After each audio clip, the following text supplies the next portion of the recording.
Imagine a city thriving, its streets alive with the chatter of merchants and the laughter of children. Now envision in a single heartbeat, the sky turning a fearsome black as a mountain roars to life. This is not the plot of a tragic epic, but the real-life tale of Pompeii in 79 AD. At the foot of the serene yet deceptive Mount Vesuvius, Pompeii was a tapestry of Roman extravagance, poised on the precipice of becoming a name etched forever in history. It was a day like any other, until the world as they knew it was engulfed in flames and ash. A day when the very earth claimed back its land and the skies rained fire. Join us as we journey back through time to the fateful day that forever changed humanity's understanding of nature's might. With its bustling markets and cobblestone streets echoing with the tread of sandals, Pompeii was a mosaic of Roman life, flourishing under the Mediterranean sun. But beneath that same sun loomed Vesuvius, serene, majestic, and unbeknownst to all, a harbinger of apocalypse. In the days leading up to the disaster, the earth around Pompeii had begun to stir. Tremors, so common in this region, had become more frequent, more insistent, as if warning of the horror to come. Wells, once brimming with clear water, stood empty, yet these signs went unheeded. Life in Pompeii went on as usual, filled with celebrations and joy, while the people had no idea they were living right on the brink of disaster. Then came the day when Vesuvius would wait no more. The people of the city were gripped by fear, stumbled through darkened streets, their cries filling the air as they sought to escape the grasp of the unfolding cataclysm. During what scientists now call the Plinian phase, Mount Vesuvius unleashed its full fury. It spewed out a monstrous column of gas, ash, and rock that punched upwards into the sky, reaching heights many times taller than the mountain itself. This column could be seen from hundreds of miles away, a terrifying marker of the volcano's power. Down below, the residents of Pompeii faced a rain of ash and small stones called pumice that began to fall like a deadly storm from the sky. The air grew thick with dust, making it hard to see and even harder to breathe. Roofs began to grow and collapse under the weight of the accumulating volcanic debris, forcing people to make an impossible choice: stay and seek shelter from the relentless bombardment, or flee into the choking darkness that had turned day into night. Amid this terror, the streets filled with people caught in the grips of desperation. Some scrambled to gather their belongings, while others helped the weak and the young, their faces etched with fear. The city that had been full of life only hours before now echoed with the cries of panic and the sounds of buildings crashing down. It was a scene of apocalyptic proportions, as Pompeii struggled against the overwhelming might of nature. In those harrowing hours, as Vesuvius continued to wreak havoc, the once thriving city of Pompeii descended into turmoil. Pliny the Younger, safely away from the destruction, observed the catastrophe unfold. He described a cloud like an umbrella pine, with a trunk of smoke and a canopy of ash that spread across the sky. From his perspective, he recounted the terror of his fellow Romans as a once vibrant city was consumed by a relentless assault from nature. His uncle, Pliny the Elder, captivated by the phenomenon and driven by his thirst for knowledge, ventured closer to the chaos but would never return, becoming one of the eruption's many victims.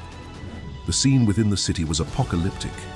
Roofs groaned and collapsed under the accumulating weight of ash and pumice, crushing those who had sought shelter in their homes.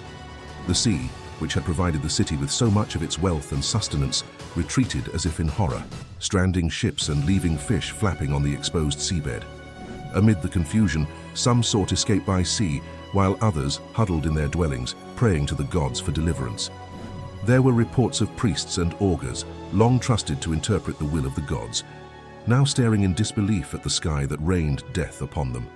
The sounds of panic were pervasive, with the cries of children searching for parents, of mothers calling out for their lost ones, mixing with the unending roar of the eruption.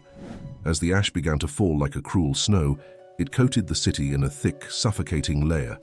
Those who remained behind found themselves in an unbearable situation, with the ash clogging their airways and the darkness so complete that it became impossible to distinguish between day and night. Survivors spoke of a rain of pumice stones, some as large as 3 meters across, which pounded the city, exacerbating the catastrophe. Livestock lay dead in the fields, and birds fell from the sky. A soldier stationed as a sentry was reportedly found still standing at his post, a testament to Roman discipline, or perhaps a victim of indecision and fear. The city, once resplendent with frescoes and sculptures, now lay in ruins, its beauty smothered by a thick blanket of volcanic debris.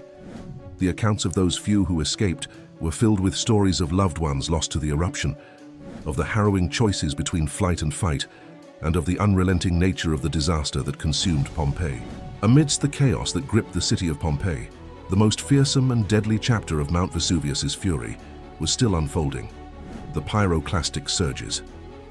Unlike anything the inhabitants could have imagined, these fast-moving waves of lethal gases and volcanic matter were nature's demolition crew. With temperatures soaring over 400 degrees Celsius or 752 degrees Fahrenheit, these surges were unstoppable forces of destruction. As Vesuvius continued to vent its rage, multiple waves of pyroclastic flows cascaded down its flanks. They rushed through the streets of Pompeii, obliterating structures, consuming everything living and non-living in their path, and ultimately cocooning the city in a tomb of searing debris. In the immediate aftermath, a deafening silence enveloped the area. The scale of the catastrophe was such that the very landscape was altered, and the city would lie forgotten, as the ash that sealed its doom also worked to preserve it in a state of suspended animation. For nearly 1,700 years, the site remained untouched, a time capsule waiting to be unearthed. It wasn't until 1748 that explorers rediscovering the site were astonished to find that beneath the layer of ash the ancient city was remarkably preserved. Streets lined with houses, shops, and even the haunting hollows left by disintegrated bodies that were once Pompeii's citizens were all frozen in time. The casts made from cavities left by the decayed bodies revealed the final moments of the inhabitants in haunting detail. People were found huddled together, some covering their faces, in a futile attempt to protect themselves from the volcanic onslaught. As we look upon the ruins of Pompeii today, we see more than the remains of an ancient city. We see a moment in time, perfectly preserved. Each house, with its stone walls and faded frescoes, tells a story of the people who lived there, their social standing, their tastes, and even their daily routines. In the marketplace we find pottery and coins, evidence of commerce and a once thriving economy. Public baths and amphitheaters speak to the city's culture and sophistication, inviting us to imagine the social gatherings and entertainment that would have filled these spaces with joy and revelry. Pompeii's open-air museum offers us a unique window into the past, where every artifact and wall whispers secrets of ancient times.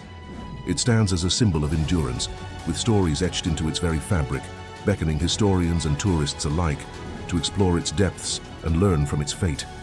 As the sun casts long shadows over the ruins, and Mount Vesuvius looms silently in the distance, the ancient city continues its dialogue with the present, a dialogue about life, loss, and the indomitable nature of human history. It reminds us all of the delicate thread by which current civilizations hold on to existence, and the power of nature to transform the world in a single breath.